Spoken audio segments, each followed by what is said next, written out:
반갑습니다. 공인중개사법 합격 채널에 오신 것을 환영합니다. 전 시간에 이어서 이번에는 매수신청 대리인에 관해서 짤막하게 정리해 보았습니다. 반복해서 보신다면 좀 더 많은 도움이 되실 것 같습니다.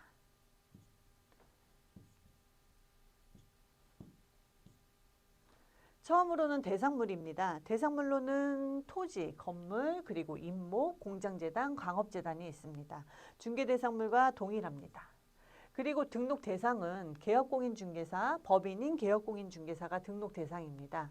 그래서 그에 따라 소속공인중개사나 중개보조원 그리고 부칙개공은 적용되지 않습니다. 여기에서 보시면 개업 이렇게 개업한 공인중개사만 등록이 가능하다는 이야기죠.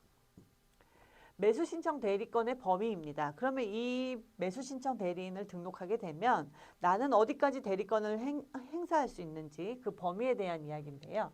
첫 번째로 보시면 매수신청 보증의 제공, 두 번째는 그 신청한 보증을 돌려줄 것을 신청하는 행위를 할 수 있고요. 세 번째로는 입찰표를 작성하고 제출할 수 있습니다.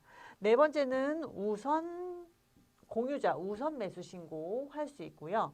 다섯 번째는 임대주택 임차인의 우선 매수 신고를 할 수 있습니다. 여섯 번째로는 차순위 매수 신고, 그리고 일곱 번째는 아까 여기에서 보신 공유자 또는 임대주택의 임차인의 차순위 매수 신고를 포기하는 행위를 할 수 있습니다. 그래서 보시면 보증, 그리고 입찰표, 그 다음에 우선 매수 신고, 차순위 이렇게 해서 앞글자만 따서 암기하셔도 편하실 거예요.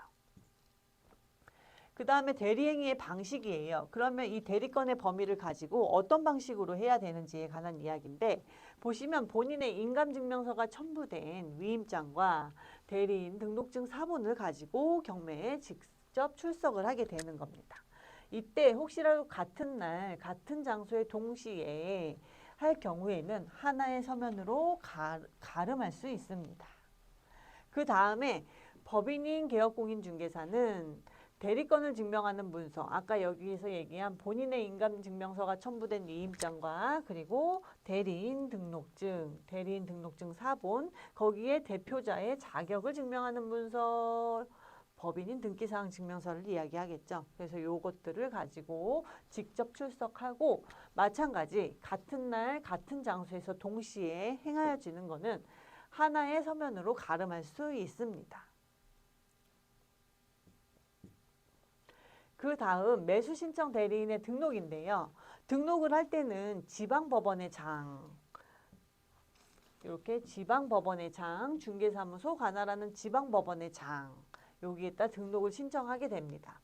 그리고 등록 요건으론 자격증 같은 경우에는 법인이 대표자가 공인중개사 자격증이 있어야 합니다.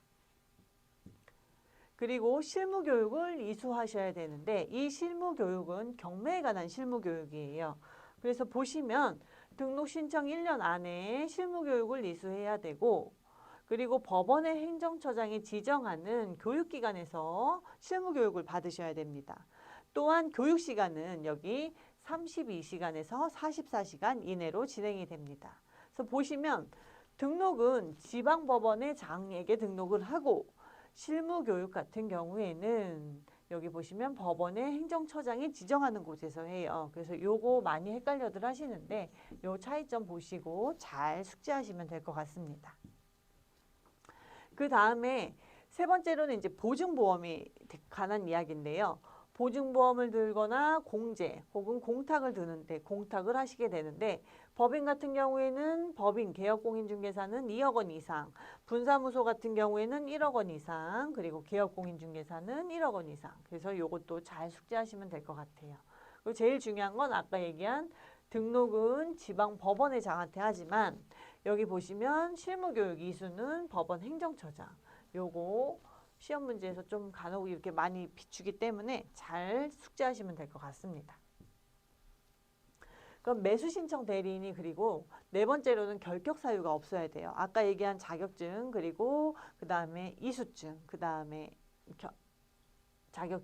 아까 처음에 얘기한 자격증, 그리고 실무교육 이수증, 그리고 이제 보증보험이 있는데, 이거 포함해서 하나가 더 있어요. 그래서 보시면 등록에 결격 사유가 없어야 됩니다. 그래서 가장 중요한 거는 여기에서 1번 매수 신청 대리 등록을 취소한 후에 3년이 지나지 않게 되면 대리업 등록을 할 수가 없게 되는 거죠.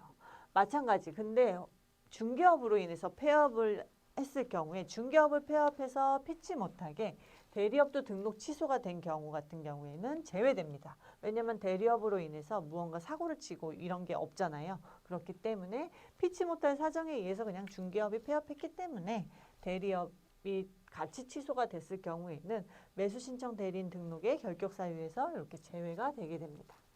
그리고 민사집행법에 매각에 관하여 유죄 판결을 받고 2년이 지나지 아니한 자, 집행법에 의해서 뭐 집행할 때 뭐 그 리스트 중에 그 중에서 이제 안 좋은 무언가가 있었겠죠. 그래서 유죄 판결을 받았을 경우에는 2년이 지나지 아니한 자는 등록의 결격 사유에 포함이 돼서 매수 신청 대리인 등록을 할 수 없게 됩니다.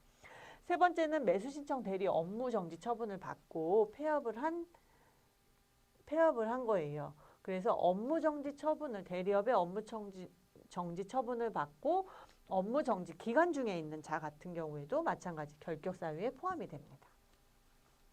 네 번째는 이제 매수 신청 대리 업무 정지 처분을 받은 업무 정지 사유가 발생할 당시에 법인의 사원 또는 임원이었던 자가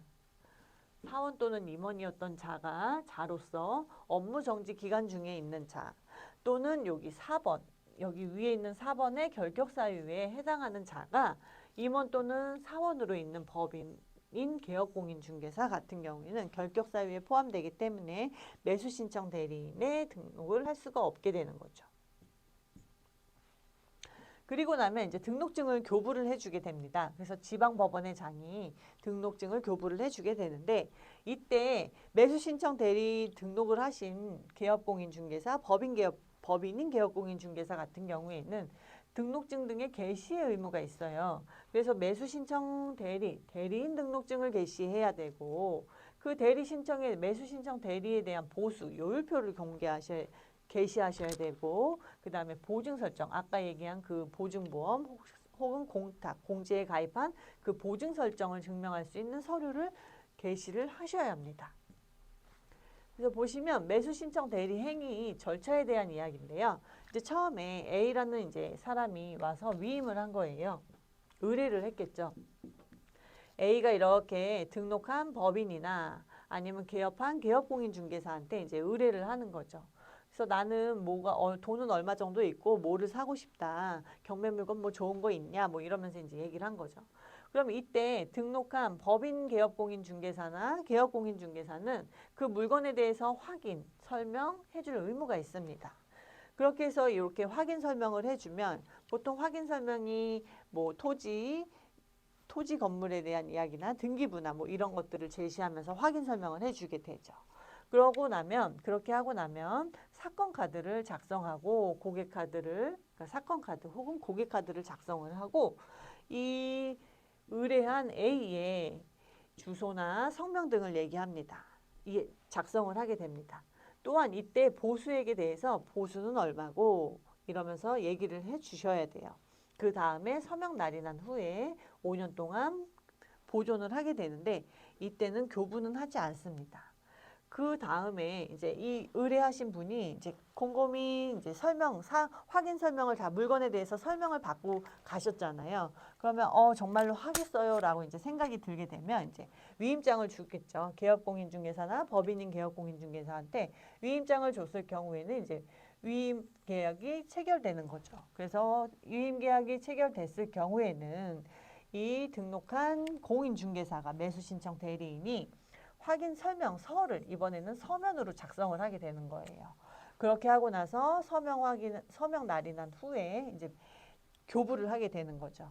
의뢰한 A에게 교부를 하고 사건 카드랑 같이 이렇게 철해서 두 개를 이렇게 묶어서 5년 동안 보존하게 됩니다. 그래서 여기 보시면 사건 카드, 고객 카드 작성했을 때는 교부는 하지 않아요. 근데 확인 설명서 작성했을 때는 보존하고 이렇게 교부도 하게 됩니다. 그 다음에 이제 입찰을 매수 신청 대리인이 직접 당일에 입찰을 진행해서 출석을 하고 그 다음에 낙찰을 받았을 경우에는 아까 여기에서 얘기한 보수액 있잖아요. 이 보수액 같은 경우에는 매각 대금을 지급하는 기한 안에 주시면 돼요. 근데 그때 첫 번째로 감정평가에서 1%냐 아니면 최저 매각 가격에서 1.5%냐 요거는 이제 협의를 하시면 되는 겁니다. 둘 중 협의해서 요 금액 중에 지급 기한일까지 돈을 보수를 받게 되는 거죠. 그렇게 하고 나서 보수를 받게 되면 의뢰인에게 영수증을 서명 날인한 후에 교부하게 됩니다. 보관은 하지 않습니다. 영수증은. 그럼 이 매수 신청 대리인의 금지 행위에 대해서 이제 알아볼 건데 첫 번째로는 이중 등록한 경우 금지 행위에 해당되고요. 대리인이 된 사건에서 본인이 자기가 또 신청인도 하는 거예요. 그렇게 되면 안 되겠죠. 마찬가지 동일 부동산에 2인 이상을 대리해 주는 것도 당연히 안 되는 거고 명의대여 등록, 양도대여 하는 것도 안 되고요. 다른 명의를 사용하는 것도 안 됩니다. 마찬가지 입찰 방해를 하는 것도 안 되고 사건 카드 확인 설명서를 허위 기재하고 혹시 필수 사항을 누락시키는 것 또한 당연히 금지 행위에 해당되겠죠. 그리고 그 밖에 다른 법령에 따른 금지 행위 요것도 마찬가지예요. 그래서 금지 행위는 좀 폭이 넓어요. 매수 신청 대리인 같은 경우에는. 그래서 다 외우기는 힘들지만 통상적으로 저희가 상식적으로 생각했을 때 이렇게는 하면 안 된다라는 것들 그런 것들에 대해서 좀 알고 계시면 될 것 같습니다. 그리고 매수 신청 대리인에서는 행정처분이 등록 취소와 업무 정지 이렇게 해서 두 가지로 나뉩니다. 과태료나 벌금이 없습니다. 보시면 등록 취소는 절대적 등록 취소 같은 경우에는 중개업 행정처분 시에 대리업 절대적 행정처분이 됩니다. 그러니까 중개업을 해야만 매수 신청 대리업을 할 수가 있어요. 그렇죠? 중개업 등록을 하지 않은 상태인데 매수 신청 대리인 등록을 할 수는 없습니다. 그렇기 때문에 중개업이 행정처분을 받게 된다면 당연히 대리업도 절대적 행정처분을 받게 되는 거죠. 그리고 이렇게 됐을 때에는 7일 이내에 지방법원의 장에게 등록증을 반납하셔야 됩니다. 마찬가지 상대적 등록 취소 같은 경우에는 대부분 내용이 어떤 내용이냐? 대리 업무에 관한 내용이에요. 그래서 보시면 상대적으로 업무를 잘못했거나 뭘 했을 때 상대적 등록 취소가 될 수도 있고 그렇지 않을 수도 있다는 겁니다. 그리고 보시면 업무 정지에 대한 이야기인데요. 업무 정지 같은 경우에는 여기 매수 신청 대리인에서는 1개월 이상 그리고 2년 이하입니다. 기간은 이렇게 1개월 이상 2년 이하로 되고 업무 정지 처분을 받을 때에는 출입문에다가 이렇게 표시를 하셔야 돼요.